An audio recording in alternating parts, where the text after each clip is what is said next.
बोलो एकादशी माता की जय। मोहिनी एकादशी व्रत कथा। मोहिनी एकादशी का व्रत वैशाख मास के शुक्ल पक्ष की एकादशी को रखा जाता है। इस व्रत के महात्म के बारे में पद्म पुराण में बताया गया है कि इस व्रत को करने से व्रती को इस जन्म के साथ ही पूर्व जन्म के पापों से भी मुक्ति मिलती है। इस व्रत को करने वाले के लिए व्रत की कथा पढ़ना अनिवार्य होता है। आइए जानते हैं पद्म पुराण में बताई गई मोहिनी एकादशी की व्रत कथा विस्तार से। युधिष्ठिर ने पूछा, हे जनार्दन, वैशाख मास के शुक्ल पक्ष में किस नाम की एकादशी होती है? उसका क्या फल होता है तथा उसके लिए कौन सी विधि है? भगवान श्री कृष्ण बोले, महाराज, पूर्व काल में परम बुद्धिमान श्री रामचंद्र जी ने महर्षि वशिष्ठ से यही बात पूछी थी जिसे आज तुम मुझसे पूछ रहे हो। श्री राम ने कहा था, भगवान, जो समस्त पापों का क्षय तथा सब प्रकार के दुखों का निवारण करने वाला व्रतों में उत्तम व्रत हो, उसे मैं सुनना चाहता हूँ। वशिष्ठ जी बोले, श्री राम, तुमने बहुत उत्तम बात पूछी है। मनुष्य तुम्हारा नाम लेने से ही सब पापों से शुद्ध हो जाता है, तथापि लोगों के हित की इच्छा से मैं पवित्रों में पवित्र उत्तम व्रत का वर्णन करूँगा। वैशाख मास के शुक्ल पक्ष में जो एकादशी होती है उसका नाम मोहिनी है। वह सब पापों को हरने वाली और उत्तम है। उसके व्रत के प्रभाव से मनुष्य मोह जाल तथा पातक समूह से छुटकारा पा जाते हैं।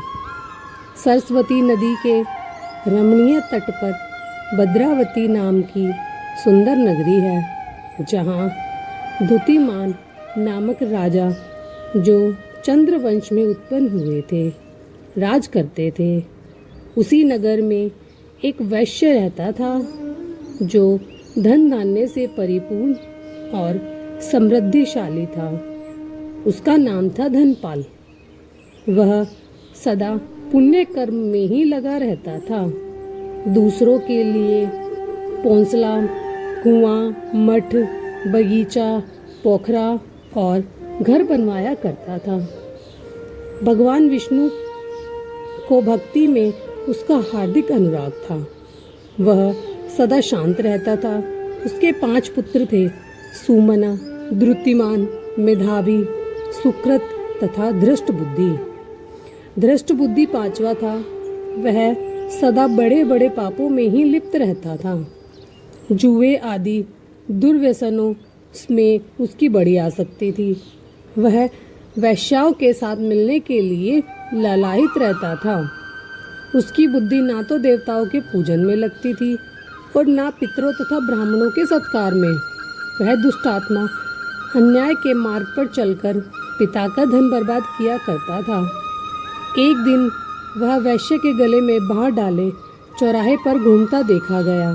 तब पिता ने उसे घर से निकाल दिया तथा बंधु बांधवों ने भी उसका परित्याग कर दिया। अब वह दिन रात दुख और शोक में डूबा तथा कष्ट पर कष्ट उठाता हुआ इधर उधर भटकने लगा। एक दिन किसी पुण्य के उदय होने से वह महर्षि कौंडिन्य के आश्रम पर जा पहुंचा। वैशाख का महीना था। तपोधन कौंडिन्य गंगा जी में स्नान करके आए थे।